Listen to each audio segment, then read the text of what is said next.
प्रिय छात्रों, आप सभी का पुनः स्वागत है इस चैनल पर। चलिए आज हम कक्षा 10वीं गणित विषय के प्रश्न पत्र त्रैमासिक परीक्षा में किस प्रकार के प्रश्नों का समावेश हो सकता है उसका अध्ययन कर रहे हैं। चलिए शुरू करते हैं अध्याय 1 से। तो यहाँ हम देख रहे हैं अध्याय 1 वास्तविक संख्याएं, जिसके अंतर्गत सही विकल्प चुनने वाले प्रश्नों का किस प्रकार से समावेश होगा प्रश्न पत्र में। तो यहाँ पहला प्रश्न है, एक अशून्य परिमेय संख्या एवं एक अपरिमेय संख्या का गुणनफल होगा। तो इसका जो सही आंसर है वह होगा सदैव अपरिमेय संख्या। दूसरा है 96 और 404 का एचसीएफ होगा।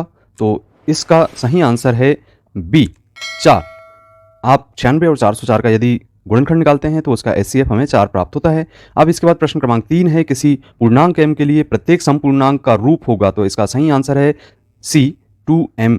इसके बाद अगला प्रश्न है चौथे नंबर का, किसी पूर्णांक q के लिए प्रत्येक विषम पूर्णांक का रूप होता है। तो इसका सही आंसर है डी, जिसमें आप देख रहे हैं यहाँ पे 2q धन 1। यदि दो संख्याओं का गुणनफल 32 और एचसीएफ 8 हो तो एलसीएम होगा। तो इसके लिए सूत्र जैसा कि आपको पता है, एलसीएम गुणित एचसीएफ बराबर दोनों संख्याओं का गुणनफल होता है। तो इसके आधार पे हम इसका आंसर निकाल लेते हैं। पांचवे का सही आंसर होगा ए 4।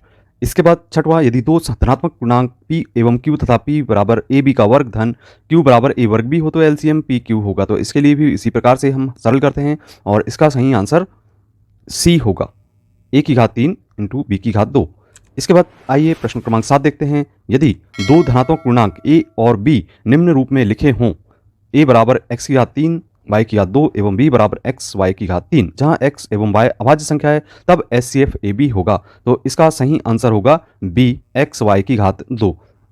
आठवां प्रश्न, प्रथम यूनानी गणितज्ञ थे। तो इसका सही आंसर है यूक्लिड। इसके बाद नौवां प्रश्न है, 4050 के अभाज्य गुणनखंड हैं। तो इसका सही आंसर होगा 2 गुणित 3 की घात 4 गुणित 5 की घात 2। इसके बाद 10वां प्रश्न देख रहे हैं, यदि p एक अभाज्य संख्या है तो p का वर्ग तथा p की घात 3 का एलसीएम है। तो इसका सही आंसर है b p की घात 3। इसके बाद अगला प्रश्न है, यदि p की घात 2 एक सम संख्या है तो p भी एक, इसका सही आंसर है सम संख्या होगी। इसके बाद अगला प्रश्न है 12वें नंबर का, संख्या n की घात 2 8 से विभाज्य होती है यदि n 1। तो यहाँ पे इसका सही आंसर है सी विषम संख्या। इसका 13वां प्रश्न है, यदि p एक धनात्मक अभाज्य संख्या है तो p संख्या होगी। इसका सही आंसर है ए अपरिमेय संख्या। इसके बाद 14वां प्रश्न है, यदि दो परिमेय संख्याओं के एलसीएम और एचसीएफ समान हैं तब वे संख्याएं होंगी। तो इसका सही आंसर है बराबर। इसके बाद अगला प्रश्न है 15वां, दो संख्याओं का महत्तम समापवर्तक 6 तथा लघुत्तम समापवर्तक 60 है तो वे संख्याएं हैं। इसका सही आंसर है 12 व 30। इसके बाद चलिए आइए देखते हैं हम खाली स्थान भरने वाले प्रश्न, जहां रिक्त स्थानों की पूर्ति करना है। तो यहाँ पे सबसे पहला ऑप्शन है, एक सिद्ध किया हुआ कथन जिसे अन्य कथन को सिद्ध करने के लिए प्रयोग किया जाता है उसे हम कहते हैं प्रमेयिका। ठीक। इसके बाद दूसरा प्रश्न है, कर्णी 3 एक खालिस्तान संख्या है। तो इसका सही आंसर है बच्चों अपरिमेय संख्या। इसके बाद अगला प्रश्न है 30 नंबर का, परिमेय एवं अपरिमेय संख्या दोनों खालिस्तान संख्याएं हैं। तो इसका सही आंसर है वास्तविक संख्याएं हैं। इसका आंसर होगा वास्तविक संख्याएं। चौथा है p तथा, जहां p एक अभाज्य संख्या होती है एक खालिस्तान संख्या कहलाती है। तो इसका सही आंसर है अपरिमेय संख्या। इसके बाद अगला प्रश्न है 5वें नंबर का, संख्याओं में प्रत्येक उभयनिष्ठ अभाज्य गुणनखंडों को सबकी सबसे छोटी घात का गुणनफल खालिस्तान कहलाता है। तो इस 5वें का जो सही आंसर है बच्चों, इसमें होगा महत्तम समापवर्तक। इसके बाद 6वां, संख्याओं में संबद्ध प्रत्येक अभाज्य गुणनखंड की सबसे बड़ी घात का गुणनखंड खालिस्तान कहलाता है। तो इसका आंसर होगा लघुत्तम समापवर्तक। इसके बाद चलिए 7वां प्रश्न देखते हैं, कोई अभाज्य p बटा q जहां p एवं q परस्पर अभाज्य पूर्णांक तथा p q बराबर नहीं है 0 के, तो यह संख्या खालिस्तान कहलाती है। तो इसे हम कहेंगे परिमेय संख्या। अगला प्रश्न है, जैसे कि हम देख रहे हैं एचसीएफ ab एलसीएम ab का जो गुणनफल है वह दोनों संख्याओं के गुणनफल के बराबर होता है, यानी a गुणित b लिखा जाएगा।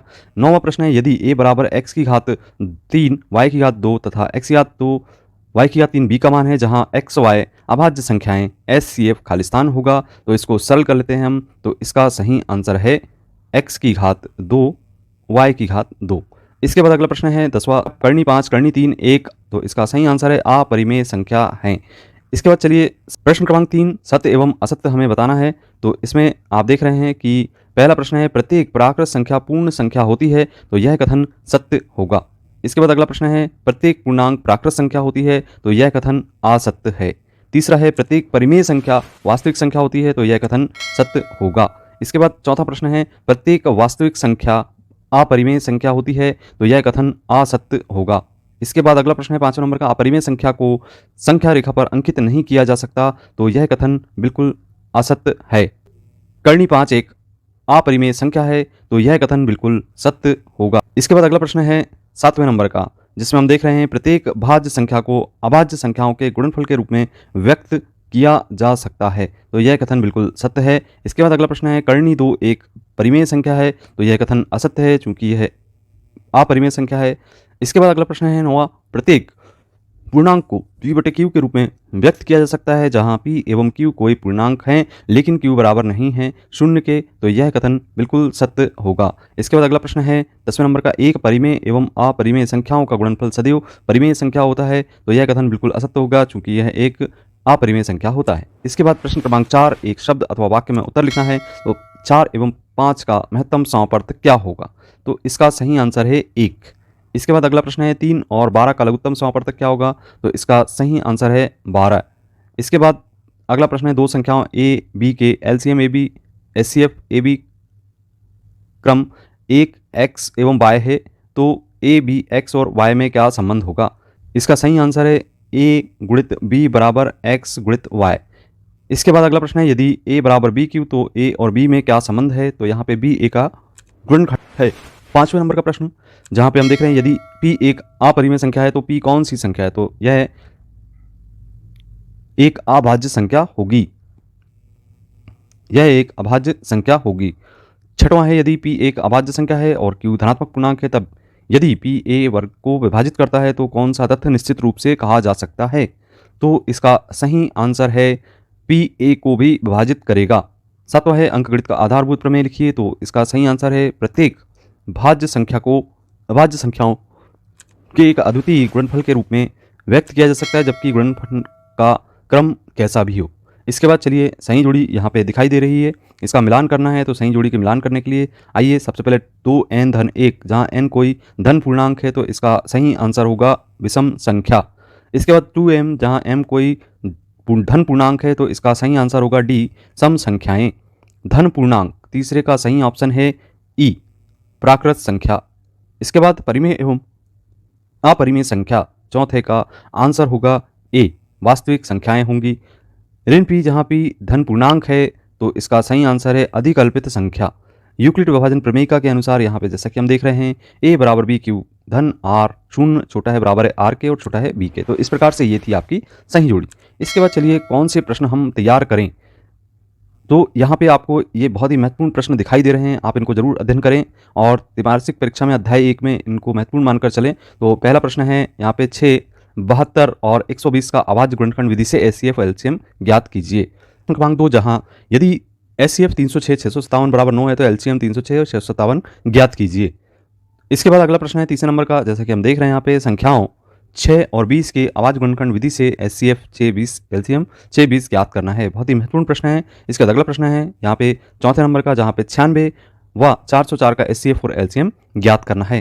5वां है यदि किसी प्राकृत संख्या n के लिए 6 की घात n अंक 0 पर समाप्त हो सकती है तो जांच कीजिए। तो ये सभी प्रश्न हमें करना अनिवार्य है। इसके बाद यूक्लिड विभाजन प्रमेयिका को लिखना है और इसका 7वां अभाज्य गुणनखंड विधि द्वारा निम्न पूर्णांकों के एचसीएफ एलसीएम ज्ञात कीजिए। 12, 15, 21 बहुत ही महत्वपूर्ण प्रश्न है। इसी प्रकार से हमें 8, 9, 25 का भी एचसीएफ और एलसीएम ज्ञात करना आना चाहिए। प्रश्न क्रमांक 9 जैसा कि हम देख रहे हैं कि किसी परेड में 616 सदस्य वाली एक सेना आर्मी की टुकड़ी को 32 सदस्यों वाले एक आर्मी बैंड पीछे मार्च करता है तो दोनों समूह के समान संख्या वाले स्तंभों में मार्च करना है। उन स्तंभों की संख्या क्या है जिसमें वे मार्च कर सकते हैं।